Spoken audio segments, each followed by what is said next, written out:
Good morning students. पिछले class में हमने मधु कलश चैप्टर 3 की कहानी को पढ़ा था, तो चलो आज उस कहानी को कंटिन्यू करते हैं। बच्चों, पिछले क्लास में हमने आधा पुरस्कार कहानी को शुरू किया था और उसमें जो हमने पढ़ा था वो मैं आप लोगों को थोड़ा बता देता हूँ। उसमें हमने यह पढ़ा था कि भानु प्रताप नामक एक राजा मछली खाने और गाना सुनने के बड़े शौकीन थे। जब उनका गायक राज दरबार से चला गया और गर्मी के कारण नदी सूख जाने से उन्हें भोजन में मछली मिलना बंद हो गया, तो उन्होंने मछली लाने वाले को मुंह मांगा पुरस्कार देने का ऐलान किया।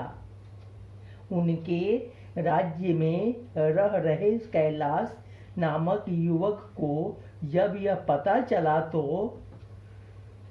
वह मछली पकड़कर राजा के पास जाने लगा, परंतु रास्ते में पहरेदार ने उसे आधा पुरस्कार देने के शर्त पर अंदर जाने दिया। उसके बाद जब कैलाश मिठाई की दुकान के पास से जा रहा था तो हलवाई ने उसे मिठाइयों के सुगंध लेने के पैसे मांगे। तब कैलाश पुरस्कार में से आधा देने की बात कहकर राजा के पास चल दिया। तो चलो बच्चों, आज हम कहानी को आगे पढ़ते हैं।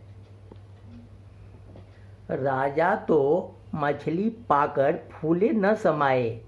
उन्होंने सोमू से कहा, बताओ क्या पुरस्कार चाहिए।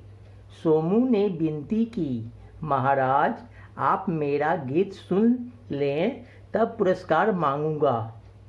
कैलाश का मधुर गीत सुनकर तो राजा और भी प्रसन्न हो गए। कैलाश से दोगुना पुरस्कार मांगने को कहा। कैलाश ने हाथ जोड़कर कहा, महाराज मछली लाने के लिए मुझे 100 कोड़े दें और गीत के लिए मेरे हाथ पैर काट दिए जाए। बच्चों, राजा ने जब मछली देखी तो वह बहुत खुश हुए। उसने मछली देखकर युवक से पूछा कि उसे पुरस्कार में क्या चाहिए। तो युवक ने विनती की कि वह पहले उसकी गीत सुन लें, तब वह उनसे पुरस्कार मांगेगा।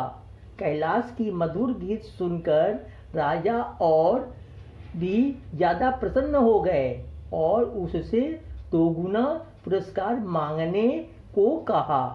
राजा की बात सुनकर कैलाश ने हाथ जोड़कर उनसे कहा कि मछली लाने के लिए उसे 100 कोड़े मारे जाएं और गीत गाने के लिए उसके हाथ पैर काट लिए जाएं।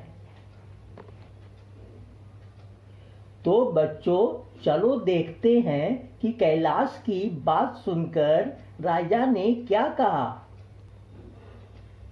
कैलाश की बात सुनकर सभी अचंभित हो गए और उसे पागल समझने लगे। बहुत समझाने पर भी सोमू जिद पर अड़ा रहा।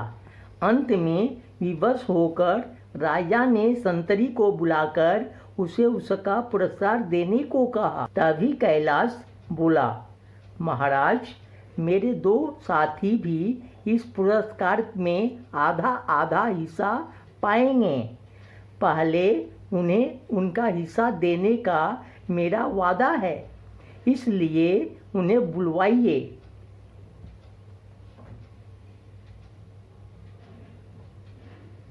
पहरेदार और हलवाई पकड़ कर लाए गए। वे रोते और गिड़गिड़ाते हुए राजा के पैरों पर गिरकर क्षमा मांगने लगे। राजा ने सारी बातें सुनकर उन्हें कारागार में डलवाया और कैलाश की बुद्धिमानी से प्रसन्न होकर उसे अपना मंत्री बनाया। बच्चों, कैलाश की बात सुनकर राजा हैरान हो गए और उसे पागल समझने लगे। उन्होंने बहुत समझाया पर वह युवक अपने जिद पर अड़ा रहा। तब राजा ने उसके मुताबिक पुरस्कार देने को कहा। तभी वह बोल उठा कि उसके 2 और साथी भी हैं, इस पुरस्कार का आधा आधा हिस्सा पाएंगे। क्योंकि कैलाश ने उनको अपने पुरस्कार में से आधा आधा हिस्सा देने का वादा किया था। कैलाश की बात सुनकर पहरेदार और हलवाई को पकड़कर लाया गया। पुरस्कार का इनाम देख वो दोनों गिड़गिड़ाते हुए राजा से क्षमा मांगने लगे। जब राजा ने सारी बातें सुनी तो उन्होंने उन दोनों को कारागार में डलवा दिया और कैलाश की बुद्धिमानी से खुश होकर उसे अपना मंत्री बना दिया।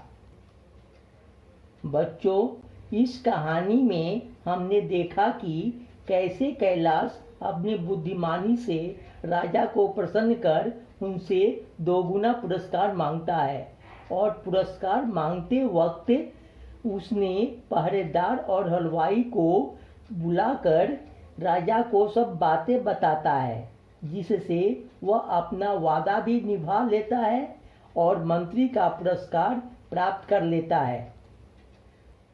तो बच्चों, इस कहानी में हमें बुद्धिमान बनने की शिक्षा मिलती है।